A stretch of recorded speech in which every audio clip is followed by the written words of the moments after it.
Hey everyone, welcome to this tutorial on 1 Mint Julep in the version by Chet Atkins. First, the usual stuff. The full lesson is split up into several parts and only the first part will be released on YouTube. For full access, you can check out my website or my Patreon page. Both offer different perks at different pricing points, so there should be something for everyone. If you want the tab and notation file, then do head over to the website, look up the song and click on the music notes icon. That way you'll get a 20% discount. No account or login is necessary to do this. So today we look at Chet's version of 1 Mint Julep. I came across his version while doing some research on Tommy's arrangement, on which I'll also be making a lesson soon. But Chet's take on this song turned out to be one of the most beginner-friendly thumb-picking songs I've come across so far. So here we are with a lesson aimed at novice thumb-pick players. This could be one of the first full songs you can learn when you have the basic thumb-pick motion down. In part 1, we look at a basic version, and in part 2, I'm going to add some variations to that basic framework. Since the more experienced players won't even need the explanation in this tutorial, I've tailored the tempo of the lesson to beginners, and I'm taking my time. If you want to go faster, then check out the playthrough section at the end. That slow version should be enough for thumb-pick veterans. Ready? Off you go. Okay, so let's get things started then. The guitar is in standard tuning. I'm using a thumb pick as Chet did, but you don't have to. It's perfectly playable without a thumb pick as well. The song isn't too fast. Go ahead and try it, it will be fine. Now, the song, the original song, consists of a verse and a bridge. Now, in the bridge, Chet actually doesn't play anything in terms of melody. He's backing a saxophone player who's improvising a solo. I'm going to skip that part in the Chet lesson, but I am going to address that part in Tommy's lesson, because Tommy does play the bridge, and once he's done with the bridge, it's no longer a song for beginner fingers. So just for this once, I'm going to try and keep it easy. So let's dive straight into the first chorus. Let's see.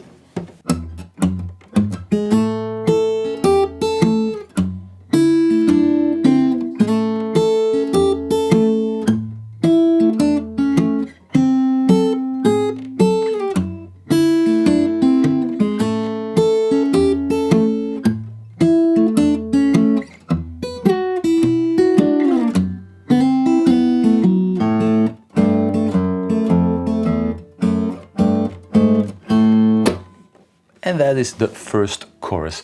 It's a simple 12-bar blues. There are only 3 chords, A, D, and E. And only for the A and the D chord, you get a few different versions. The E chord is always exactly the same thing.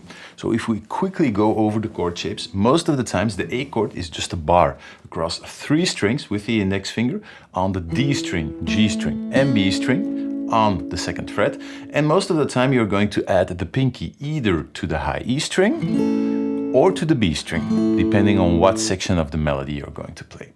Then as we move over to the D chord, you can make things as easy as possible or as efficient as possible by using the thumb over the side of the neck. If this is not possible for you, I'll give you an alternative in just a second. So thumb over the side of the neck on the 2nd fret. And then most of the time, all you need is the middle finger on the 2nd fret on the G string and the index finger on the 1st fret on the B string, giving you D dominant 7 with F sharp in the bass. In almost all fingerings, it's perfectly possible to replace the thumb down below with the middle finger, and then you're going to use the ring finger on the 2nd fret on the G string. So either thumb, middle finger, index finger, 2nd fret, 1st fret, or the same frets with the middle finger, ring finger, and index finger. Works in every chorus. Then as we move up to the 5th fret, we're going to play a variation on a D chord, but it's not even really a full chord shape. It's centered around this chord shape, a D dominant 9 chord, but you're never going to play that chord in full. We're going to basically just move a few fingers around. And then that same chord shape up 2 frets is the basis of what you're going to do around the E chord, but again, you're never going to play the full chord like this. So that is all we can say about the chord shapes, at least in Chet's version. So let's have a look. You start with a bass line moving into the first beat, open E string, index finger, 2nd fret on the E string, 4th fret with the ring finger, and then to an open A string. But before you move to that open A string, you pluck the G string, 1st fret, with the index finger, and you slide up as you play the bass note on the A string. So 1, 2, 3, 4, 1, with a swing feel. So 1, 2, and 3, and 4, and 1. Each beat is divided up in 3. You end up on that 2nd fret. You add the pinky to the 5th fret on the high E string. And you pluck that melody note on the high E string together with the bass note on the D string. To the B string, just holding down the bar, plucking the B string, 2nd fret, and then you drop down the middle finger on the 3rd fret on the high E string, and you pick that together with the E string down below. Straight back to the 5th fret, and you round out the bar with one more bass note on the D string. That is the first full bar, including the bass line run up.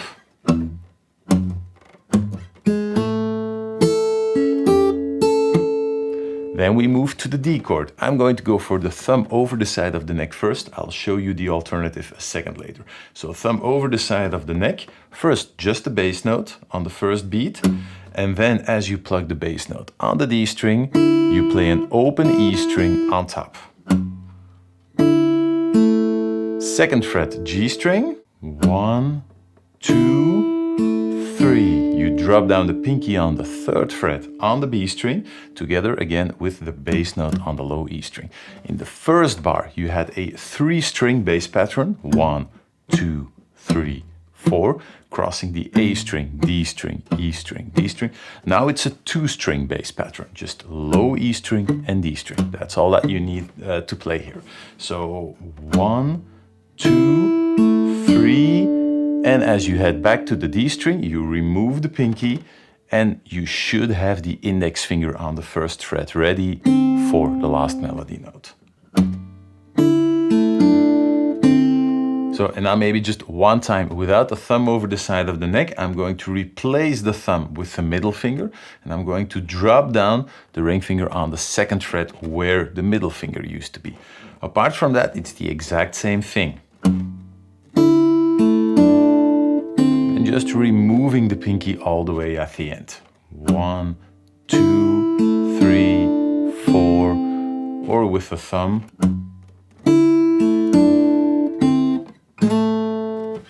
Those first 2 bars, including the bass run-up.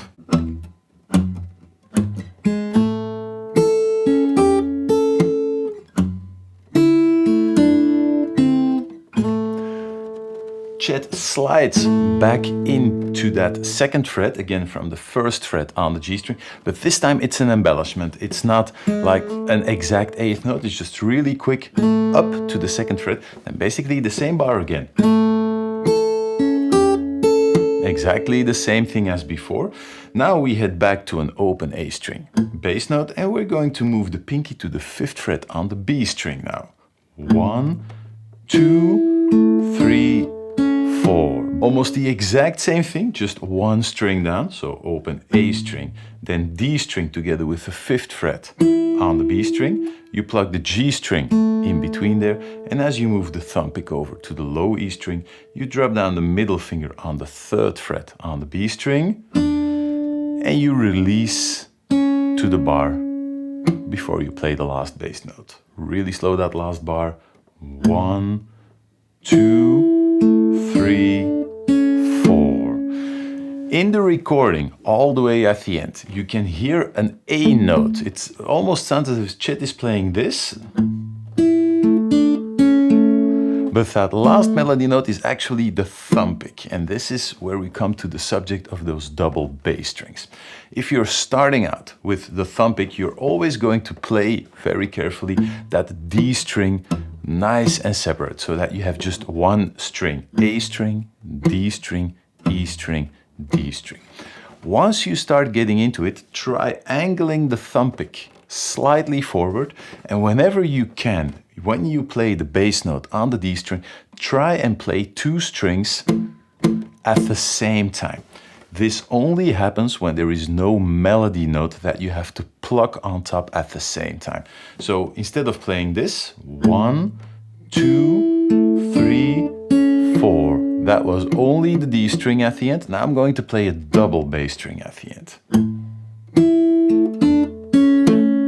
And that is what you get on the original recording, that sort of more percussive thump all the way at the end. That is what we're going for. That's what we will be going for throughout the entire tune. Before we continue, the last 2 bars one more time.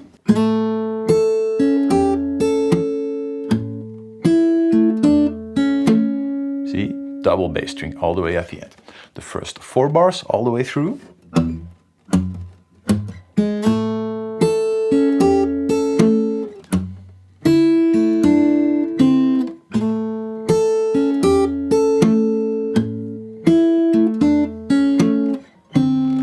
The 5th fret, again a D chord. We're going for the middle finger, 5th fret on the A string, ring finger, 5th fret on the G string, and pinky 5th fret on the high E string. In between there, we're going to drop the index finger on the 4th fret on the D string. You start by plucking the A string and G string at the same time, then the D string and high E string at the same time, and then we're going to release the middle finger. We're going to drop it down on the 4th fret on the high E string and remove the pinky. You play that together with an open A string this time. 1, 2, 3, to a flat 5 interval of that same chord. 1, 2, 3, 4. And the only thing you do all the way at the end is just drop the pinky back down and play that together with the D string again. 1, 2, 3, 4. And once you're done with that, you move back to the 2nd fret, which is a variation on what you already know, thumb over the side of the neck.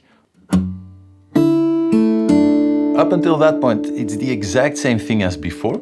Now, in the first time we played this in the 2nd bar, you now played the melody note on the 1st fret together with the D string. Now we're going to move it forward by 1/8 note, so it's going to land in front of the D string. 1, 2, 3, 4, and then the D string separately. So, and then we move back to the 1st fret, and we slide back into the same A bar, now again as an 8th note. So those 2 bars on the D chord. 1, 2, 3, 4, 1, 2, 3, 4, 1, and landing back in the A chord. The same thing on the D chord, without the thumb over the side of the neck.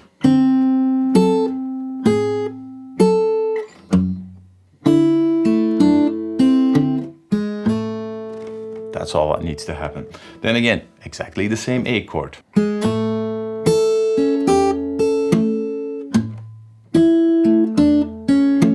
Exactly the same thing as bars 3 and 4, all the way in the beginning of the lesson. So again, those 4 bars all the way through.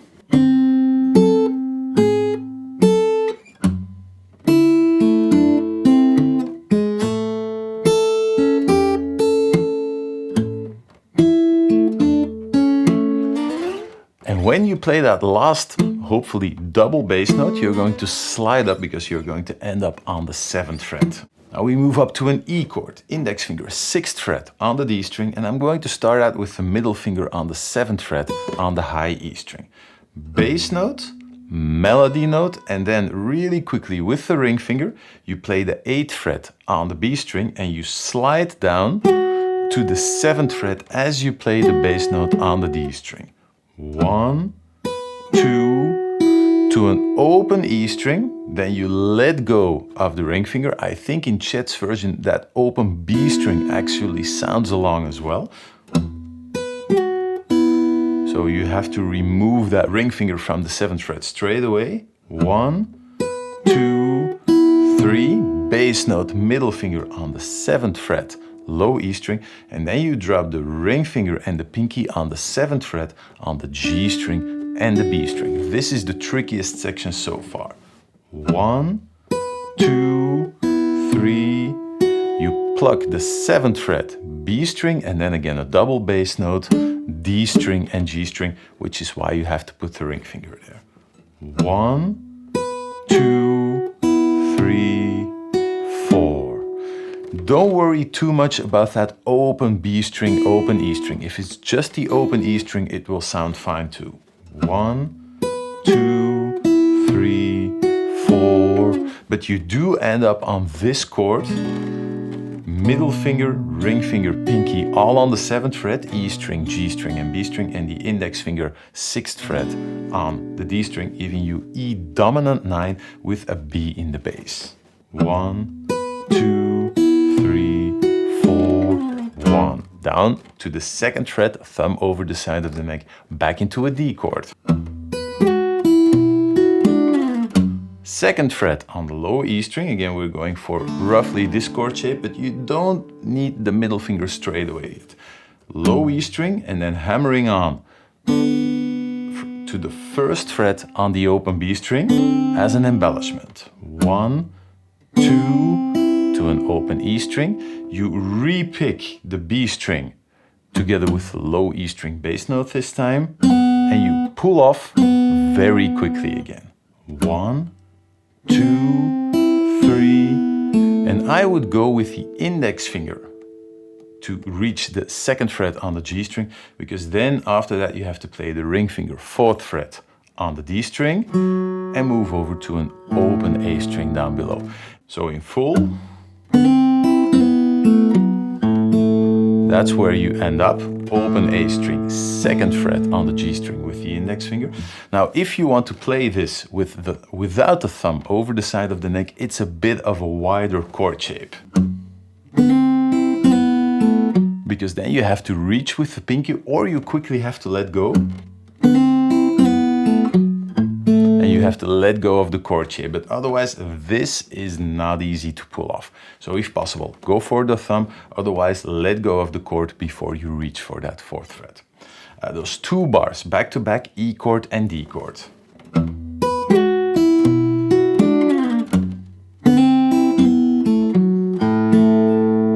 Open A string in front of the beat and then 2nd fret on the beat. In this section, Chet always plays around with the same notes and a slightly different rhythm. So this is what he plays the first time. 1, 2, middle finger to the 3rd fret down below on the bass string. Tommy does use the thumb for this, so if you can pull this off all with the thumb, it's possible. I'm going to use separate fingers straight away. 2, double pick that 2nd fret on top. 1, 2, 3, 4, and it's always bass note and then always back to that 2nd fret on the G string. 1, 2, 3, 4. So I have to interrupt that A string or that A note on the G string briefly there. 1, 2. I'm going to slide down the middle finger from the 3rd fret to the 2nd fret, and I'm going to replace the 2nd fret on the G string with the ring finger. 1, 2, 3, 4 to the index finger, and then back up. 1, just the bass note. 2, back with the middle finger up to the 3rd fret, and the index finger back to the 2nd fret on the G string, to the 4th fret, and then back up to an A string, straight into the next chorus. So 1, 2, 3, 4, 1, 2, 3, 4.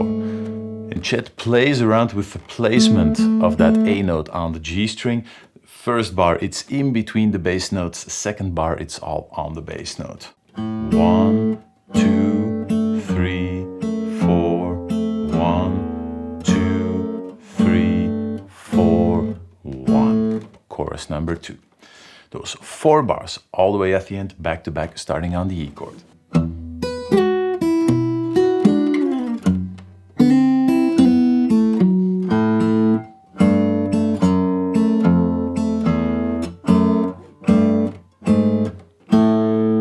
Straight into chorus number 2.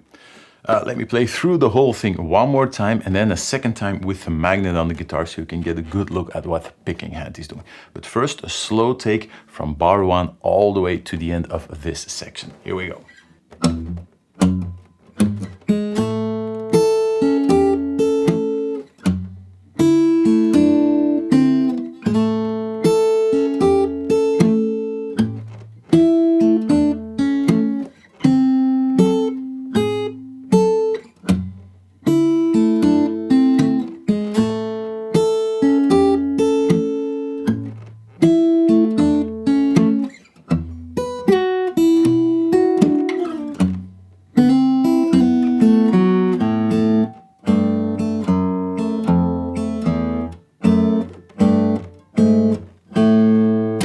And that was chorus 1 in full. Now one more time with the magnet on the guitar so you can get a good look at what the picking hand is doing. Here we go, just slightly more up to speed.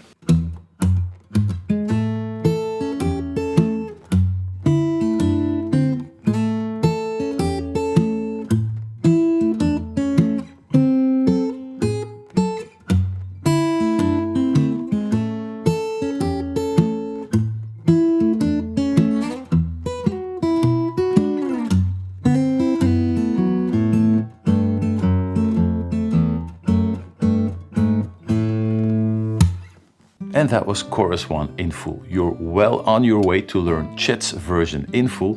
If you want to learn Tommy's version, you have quite a bit of work ahead of you still.